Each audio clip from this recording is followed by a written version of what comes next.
Me da mucho gusto todavía estar en este tiempo de Navidad. Es algo hermoso poder siempre decir, bueno, llegué a otro diciembre, llegué a otra fiesta de Navidad. Y esto es un prodigio, es un regalo de Dios, que podamos año con año, a través de tantísimos años que nos permite vivir el Señor, poder decir gracias a Dios porque siempre has sido fiel y lo serás por los siglos. El día de hoy quiero basarme en un largo capítulo, pero que no lo vamos a ver todo. Es Lucas capítulo 1 y voy a centrarme en los versículos 26 al 56. Como ustedes ven, son 30 versículos, lo cual sería imposible leerlos todos dentro de una hora. El título del mensaje es El anuncio de Gabriel, el anuncio del nacimiento de Jesús. Entonces, en la encarnación, o sea que Jesús, o sea Dios se hizo carne, Dios da comienzo a su aventura humana y hace posible que el hombre empiece también a, a tener su aventura divina. Esta aventura divina lo conduce a Dios mismo. La encarnación de Jesús tuvo lugar en un pueblito insignificante llamado Nazaret, donde vivían María y José. ¿Cómo era Nazaret en la época de María y de José? Bueno, las excavaciones arqueológicas que se han realizado permiten afirmar que Nazaret existe desde el siglo XVIII o XVII antes de Cristo. Sin embargo, el Antiguo Testamento no lo menciona y tampoco aparece en los mapas antiguos de Israel.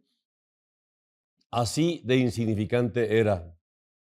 En el Evangelio se le nombra unas cuantas veces y una de ellas en sentido despectivo. Y es que de Nazaret puede salir algo bueno, dice Juan 1:46. Claro, se referían a Jesús de Nazaret. O sea que Nazaret está situada en la región de Galilea, en la zona norte de Israel, una región fértil, una región hermosa, recostada en una pequeña colina que da paso a la gran llanura de Esdrelón. En tiempos de María y de José, Nazaret era una aldea pequeña con muy pocos habitantes, miembros de un mismo clan. La mayoría de ellos estaban dedicados a la agricultura y algunos cuantos eran artesanos, como José, que era carpintero. Ustedes lo pueden ver en Mateo 13:55 y en Marcos 6:3. En los versículos 26 y 27 del capítulo 1 de Lucas, Gabriel es enviado a María en Nazaret. Dice literalmente, al sexto mes el ángel Gabriel fue enviado por Dios a una ciudad de Galilea, llamada Nazaret, a una virgen desposada con un varón que se llamaba José, de la casa de David, y el nombre de la virgen era María. En otra versión nos dice, al sexto mes de embarazo, Dios envió al ángel Gabriel a un pueblo de Galilea llamado Nazaret. El ángel se le apareció a una joven llamada María, una virgen comprometida para casarse con un hombre llamado José de la familia de David.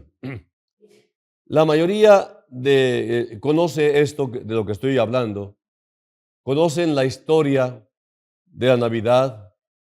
Gabriel trajo a María la noticia de que había hallado gracia delante de Dios y que daría a luz a un hijo que reinaría para siempre en el trono de David. En los pasajes que se entrelazan como un tapiz, descubrimos que Dios tenía razones para elegir los tiempos, los lugares y las personas involucradas en su plan de redención. Dice literalmente, al sexto mes, el ángel Gabriel. La obra de Gabriel no había terminado con el anuncio a Zacarías en el templo. En el 6º mes del embarazo de Elizabeth, él vino a una aldea en Galilea. La Biblia describe a los ángeles como seres espirituales poderosos que Dios creó para llevar a cabo tareas específicas tanto en el cielo como en la tierra. Y aunque la Biblia con frecuencia menciona una hueste de ángeles, solo nombra unos pocos, y Gabriel es el ángel con el nombre más conocido que aparece en las Escrituras. Cada vez que es mencionado, lo vemos actuar como un mensajero para impartir sabiduría o un anuncio especial de Dios, como en este caso. A una ciudad, dice, de Galilea, ahí fue enviado, llamada Nazaret. Cronológicamente, esta es la primera mención de Nazaret en el Antiguo o en el Nuevo Testamento. Nazaret es quizá trascendental por su naturaleza poco notable. No fue mencionada en el Antiguo Testamento, ni siquiera en los libros apócrifos, ni en los escritos de Flavio Josefo. Y dice que llegó a hablar con una virgen desposada, una señorita que estaba comprometida. María fue desposada con José. Había 3 etapas de una boda judía en aquel tiempo. Compromiso, compromiso matrimonial o desposar y matrimonio. Primero, compromiso. Es un acuerdo formal hecho por sus padres.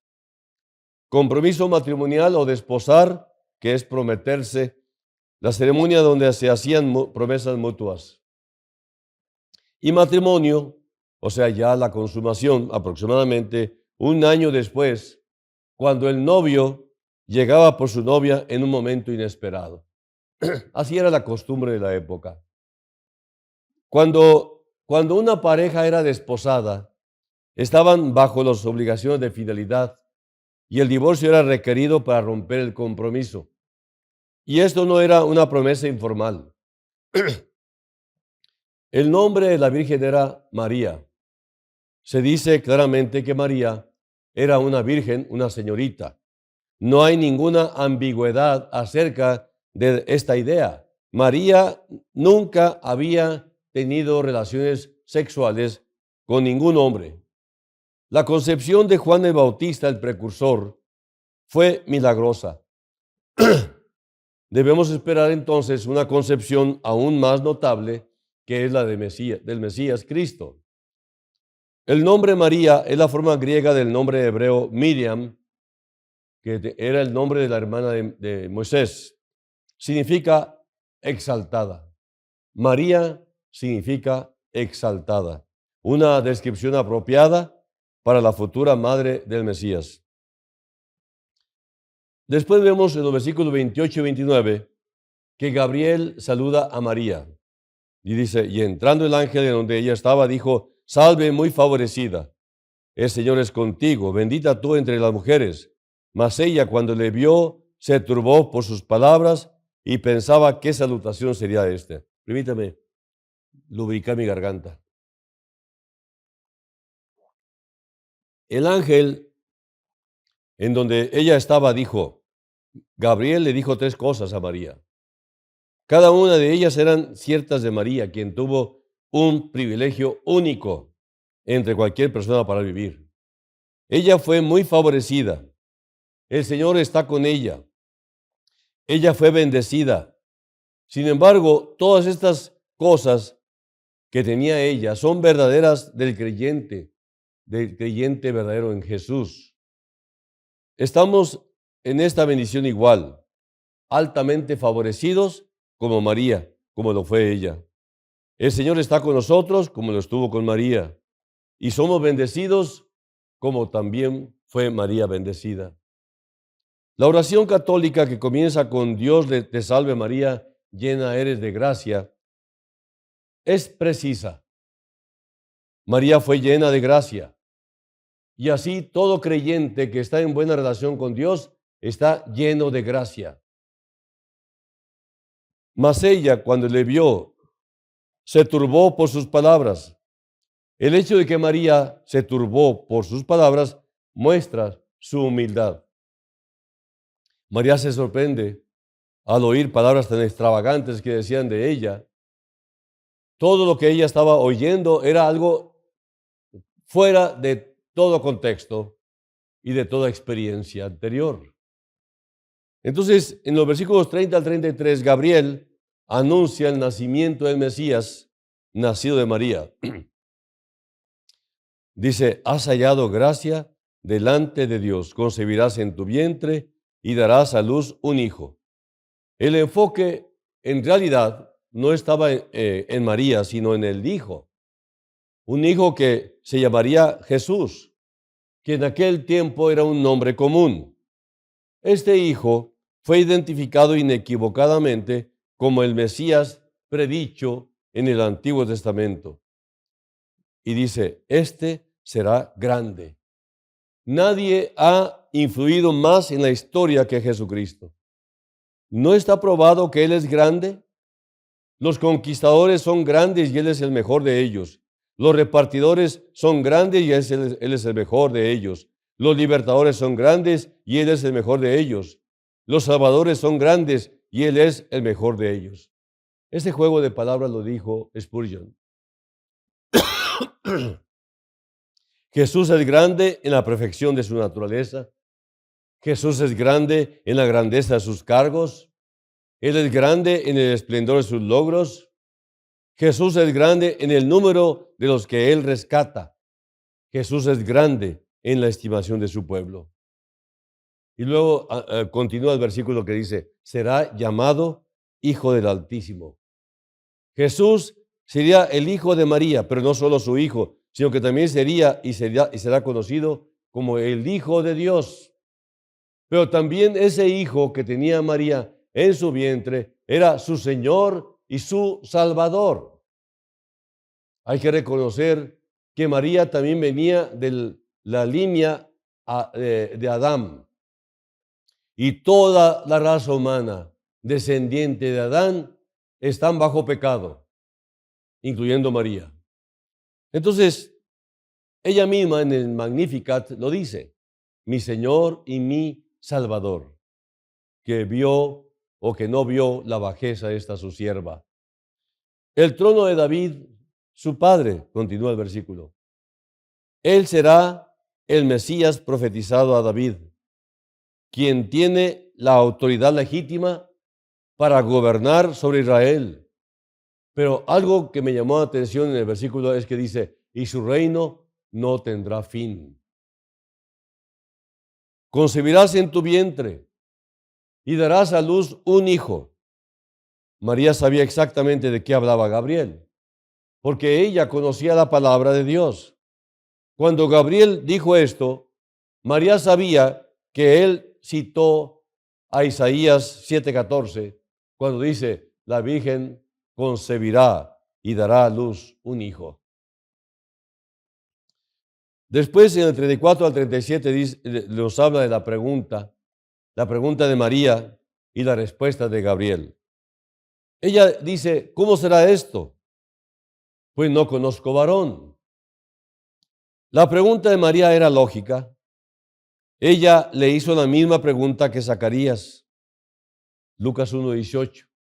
Pero la pregunta de él fue hecha en incredulidad escéptica y la pregunta de ella fue hecha en fe, llena de maravilla. El poder del Altísimo te cubrirá con su sombra. Gabriel respondió que el poder del Altísimo en la persona del Espíritu Santo haría cubrir con su sombra a María. La palabra cubrir con su sombra significa cubrir con una nube, como en la nube de la gloria del Shekinah, gloria Shekinah. Una palabra que no aparece en la Biblia, pero que significa cubrir con una nube. Entonces, esta palabra Shekinah es una palabra añadida por los judíos. La nube de la transfiguración es Shekinah. La aparición de Jehová en en el arbusto ardiendo es Shekinah. O sea, está cubriendo con un manto de una nube. Y ese es un milagro, ese es algo completamente fuera de cualquier conocimiento humano. Entonces, nosotros estamos viendo aquí que esta nube era una manifestación visible de la gloria y de la presencia misma de Dios. Lo que significa que el mismo poder de Dios que estuvo con Moisés y otros en el Antiguo Testamento, ahora iba a hacer una obra única en la vida de María. Por eso María es bienaventurada. Esta expresión delicada descarta las ideas crudas de un acoplamiento del Espíritu Santo con María. Es absurdo. Eso no pudo suceder. ¿Saben por qué? Porque el Espíritu Santo es Espíritu. El milagro está hecho, es un milagro. Es algo que el Todopoderoso Dios puede hacer. Y lo hizo. Técnicamente hablando, sin embargo, el ángel predijo concepción virginal en lugar de un nacimiento virginal. Hasta donde sabemos, el verdadero nacimiento de Jesús fue normal, no tanto su concepción. El santo ser que nacerá, dice el versículo, debido a que esta será la forma de su concepción. Él sería el santo, diferente de todo lo demás. Será llamado Hijo de Dios. Eso no tiene el mismo impacto en nosotros hoy en día debido a que nuestra falta de familiaridad con la idea de ser un hijo de Dios. Pero María y todos los otros judíos de su cultura sabían lo que esto significaba. Este niño sería igual a Dios, como dice Juan 5:18. El nacimiento de Jesucristo fue un nacimiento, vamos a llamar, singular. Pero su concepción, que es donde radica el milagro, fue virginal. Entonces, dice, es claro, porque dice, será llamado Hijo de Dios. Será llamado Hijo de Dios. Jesús no se convirtió en el Hijo de Dios en ese momento, sino que reconocieron su naturaleza desde toda la eternidad. Hijo de Dios desde la eternidad. Y he aquí, continúa el versículo, y he aquí tu parienta Elizabeth, ella también ha concebido hijo en su vejez. Con una promesa increíble, Gabriel también trajo la evidencia, explicando que Elizabeth estaba embarazada. Si Dios podía hacer eso, Él podía hacer lo que le prometió a María. Aunque los creyentes están satisfechos con la palabra revelada de Dios, sin embargo, no desatienden ninguna de sus obras, lo que les ayuda a fortalecer su fe. Y esto es lo que dijo Calvino. Ahora, añade el versículo, porque nada hay imposible para Dios. El punto es claro. Más literalmente, uno podría traducir esto porque ninguna palabra de Dios será impotente. Dios absolutamente realizará lo que ha dicho. Las palabras, porque nada, o sea, no hay palabra, nada hay imposible para Dios. ¿Recuerdan la promesa divina dirigida a Sara de un hijo? Y al hacerlo, aquí proporcionan otro ejemplo confirmador de la habilidad de Dios para cumplir su promesa a María. El versículo 38 dice, entonces María dijo, he aquí la sierva del Señor, hágase conmigo conforme a tu palabra.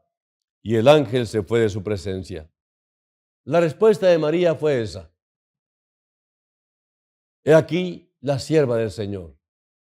María respondió primero de acuerdo con lo que le dijo Gabriel sobre ella. Ella era la sierva del Señor. Y no era su posición debatir con su maestro, sino aceptar lo que él decía. Era inevitable que las nubes se reunieran en torno a su personaje, lo que dejaría perplejo al buen hombre con quien estaba comprometida. Pero tan pronto como se dio cuenta de que Dios había ordenado este lote para ella, ella humildemente aceptó con estas palabras, que es un modelo de una fe paciente. Hágase la voluntad de Dios. Hágase conmigo conforme a tu voluntad. María entonces respondió con afirmación de fe, hágase conmigo conforme a tu palabra.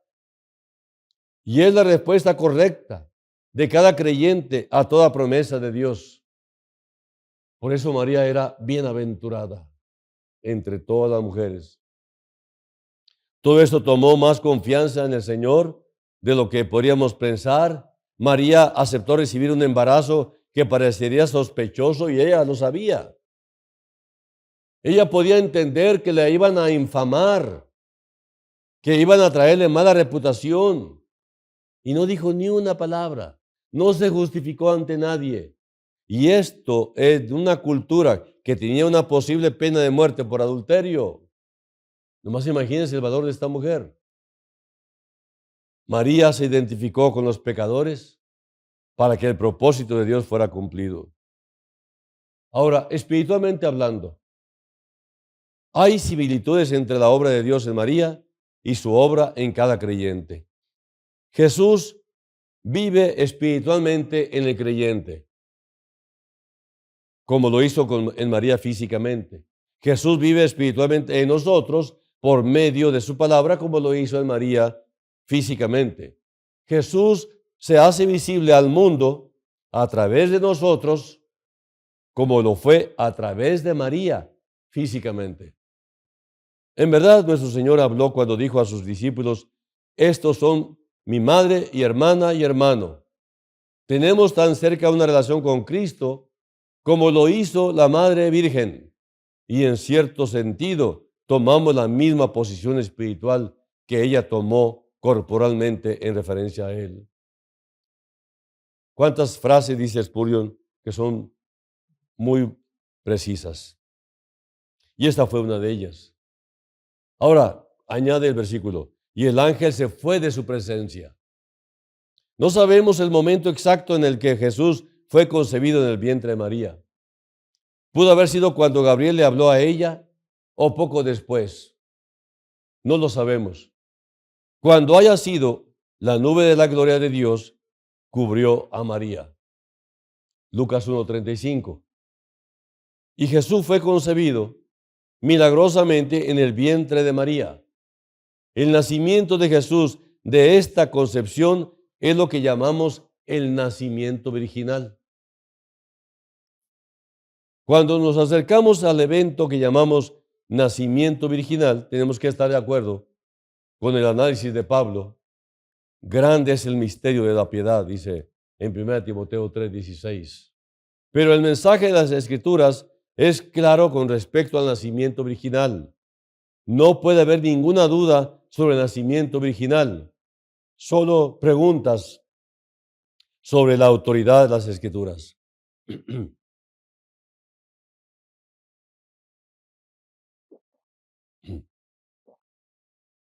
El nacimiento virginal es único. Muchas mitologías tienen leyendas acerca de un Dios que tuvo relaciones sexuales con una mujer y produjo descendencia. Pero la idea de un nacimiento virginal es único en el cristianismo. Aquello es mitología, tratando de oscurecer la gran verdad de que Cristo nació de mujer virgen. Ahora, la canción de María. En los versículos 39 al 41, María visita a Elizabeth. Dice, en aquellos días, levantándose María, fue deprisa a la montaña. María escuchó de Gabriel que su prima Elizabeth estaba embarazada. Así que fue la distancia considerable, unas 80 a 100 millas de distancia de la región de Galilea a la montaña de Judea para una visita. María probablemente entendió que no mucha gente podía entender su experiencia con Gabriel y su concepción milagrosa. Si alguien pudiera entender, podría ser Elizabeth. Hay que recordar que Elizabeth era mayor de edad y prácticamente no podía tener hijos. El hecho de que haya concebido de Zacarías, su esposo, y que haya nacido un bebé a una edad avanzada, pues ese fue un milagro. ¿Cuánto más podemos ver como un milagro que Jesús haya nacido sin relación a un hombre padre? Tal consuelo hay en la presencia de Cristo, aunque en el útero, que hizo que Juan brotara. Imagínate, Juan nació de una mujer estéril. Así que, ¿qué puedes esperar entonces del nacimiento de Cristo? Un milagro, algo sobrenatural. El 42 al 45 hablamos de la bendición de Elizabeth a María. Viene el punto donde dice, bendita tú entre las mujeres y bendito el fruto de tu vientre. Juan el Bautista aún no había nacido y Zacarías aún seguía mudo por su incredulidad o por lo que haya sido. El Señor lo dejó mudo temporalmente hasta que naciera su hijo Juan, apodado el Bautista. Sin embargo, Elizabeth creyó la palabra del Señor dada a su esposo Zacarías cuando él estaba en el templo. En el templo, Gabriel le dijo que su hijo prometido sería para preparar al Señor un pueblo bien dispuesto. Él iba a ser el pregonero, él iba a ser el que abría la brecha para que detrás de él Jesús llevara el mensaje de salvación. Elizabeth creyó eso y también creyó que el bebé en el vientre de María era el Señor, su Señor y Salvador. Elizabeth lo creyó, para quien el hijo de Elizabeth prepararía el camino. Juan el Bautista. Y Elizabeth le decía, la madre de mi Señor. Qué impresionante. Las dos estaban en un aspecto completamente sobrenatural. Hablando de cosas que nadie se las iba a creer. Esta fe estaba en Elizabeth porque ella fue llena del Espíritu Santo. Bienaventurada la que creyó, porque se cumplirá lo que le fue dicho. Elizabeth reconoció que la fe de María formaba una gran parte en la recepción de la promesa. Las promesas de Dios no nos deben hacer pasivos, sino nos deben impulsar a apoderarnos de ella por fe. Elizabeth quiso animar la fe de María. Por eso ella declaró, porque se cumplirá lo que le fue dicho de parte del Señor. Y luego de 46 al 56, la canción de alabanza de María al Señor. Dice, engrandece mi alma al Señor, llamado el Magnificat. Esta canción, a menudo llamada la Magnífica, también traducida, por la traducción latina de las primeras palabras, se asemeja a la canción de Ana en 1 Samuel 2, 1 al 10. Ana, la mamá del profeta Samuel, pero también tiene por lo menos 12 otras alusiones al Antiguo Testamento. Esto significa que María era una mujer que estudiaba y conocía la palabra de Dios. Las Escrituras estaban en su corazón y aparecieron a través de su canción. En todo el marco de esta canción sagrada, parece que la bendita Virgen estaba bien versada en las Escrituras, que ella utiliza aquí en diversos pasajes. Por su mucha lectura, había hecho en su seno una biblioteca de Cristo, como dice el Padre, y puede parecer que se ejercitó en la buena palabra de Dios desde su infancia. María era un gran talento, con muchos privilegios. Ella hizo exactamente lo que las personas grandemente bendecidas deben hacer. María magnificó al Señor. Esto remedia el orgullo y la autofelicitación, y es algo que todo creyente bendito debe hacer. Mi espíritu se regocija en Dios, mi Salvador. Eso significa que María necesitaba un Salvador y sabía que necesitaba un Salvador. María respondió al dogma católico romano de la Inmaculada Concepción, la cual declara que desde el momento de su concepción, María fue por la gracia de Dios libre de toda mancha de pecado original. Solo los pecadores necesitan un Salvador. Y María era uno de ellos. Ella nació en pecado, como José, como todos los personajes bíblicos, como tú y como yo. No hay justo, ni aun uno, dice la palabra de Dios. María era miembro de la raza pecadora, pero el honor que se le confirió era de lo más elevado. Y nuestros pensamientos sobre ella, nuestro lenguaje respecto a ella, por lo menos, no debería carecer de la dignidad y el respeto manifestado en la palabra de Gabriel. Suya era la corona y la gloria de toda maternidad. Y debemos pensar y hablar de ella siempre con reverencia. Y continúa el versículo. Me ha hecho grandes cosas el poderoso. Esta canción celebra principalmente la bondad, fidelidad y el poder de Dios. El canto de María muestra la futilidad de confiar en uno mismo, de confiar en el poder político o de confiar en las riquezas. La confianza de María estaba en Dios y fue recompensada. Ha hecho grandes cosas, dice.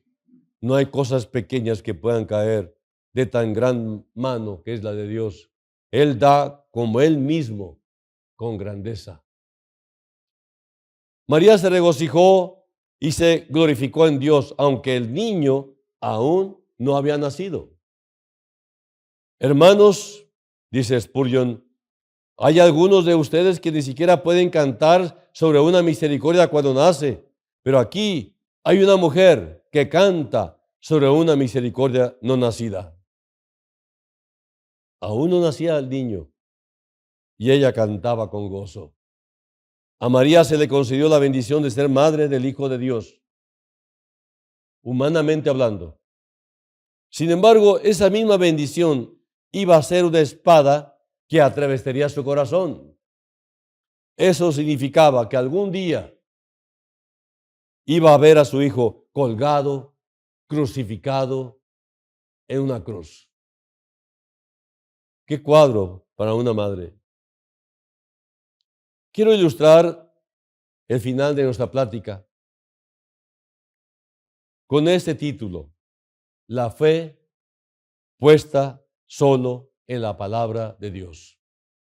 En todos los tiempos, lo que vale, lo que soporta, lo que sostiene, es tu confianza en la palabra de Dios. Fuera de ahí, no hay ninguna fórmula a la cual apelar. Necesitas la Biblia, necesitas la palabra. María la conocía, Elizabeth la conocía, y las dos se regocijaban en lo que Dios estaba haciendo. Bueno, aquí va la ilustración. Un señor estaba caminando por una calle en Baltimore hace 2 años. Era el tiempo cercano a Navidad y muchas de las ventanas de las tiendas estaban llenas con regalos de Navidad, juguetes, etc. Como este caballero pasaba, vio a 3 muchachitas que estaban de pie delante de una ventana de una tienda y oyó a 2 de ellas intentando describir a la tercera de las niñas de las cosas que había en la ventana. Y esto despertó su atención y se preguntaba, ¿qué podía significar? ¿Por qué le estaban narrando lo que se podía ver? Él regresó y encontró en el medio a una de ellas ciega. Las otras dos le describían lo que ella no podía ver. Él regresó y encontró esta experiencia, que estaban intentando describir lo que ella no podía ver y decírselo con cómo lucían las cosas, con santo y seña, como decimos acá entre nos. Pero miren, el caballero permaneció callado al lado de ellas durante algún tiempo, escuchando. Él dijo que era muy interesante oírlas, intentar describir los diferentes artículos a la niña ciega. Ellas se encontraron que esta era una difícil tarea. Entonces el caballero se dijo a sí mismo, esa es exactamente mi situación al tratar de contar a otros acerca de Cristo a quien no vemos. Yo puedo hablar sobre Él y todavía ellos no ver la belleza en Él para que puedan desearlo. Pero si solo vinieran a Él, Él abriría sus ojos y se revelaría a ellos con todo su encanto y gracia. ¿Se dan cuenta de todo esto? Es mi caso. Les estoy compartiendo algo que no hay manera de probarlo si no es por medio de la palabra de fe en la Biblia, en lo que Dios nos enseña. Bien dice el apóstol Pablo en 2 Corintios 5:7, porque por fe andamos, no por vista.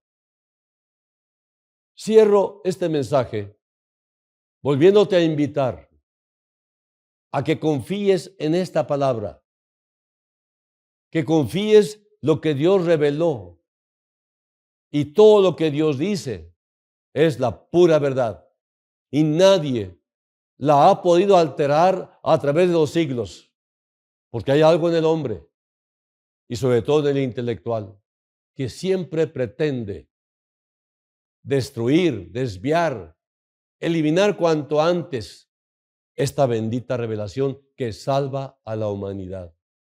Y si esos hombres ignoran que el plan de Dios para salvar a la humanidad están incluidos ellos, es porque Satanás logró su objetivo: cegarlos, condenarlos y dejarlos así hasta que despierten en el infierno eterno. Que tú no seas uno de ellos. Yo te invito a que ores y verás lo que no puedes ver con los ojos naturales. Lo verás con la fe. Créeme. Dios te bendiga, Dios los bendiga.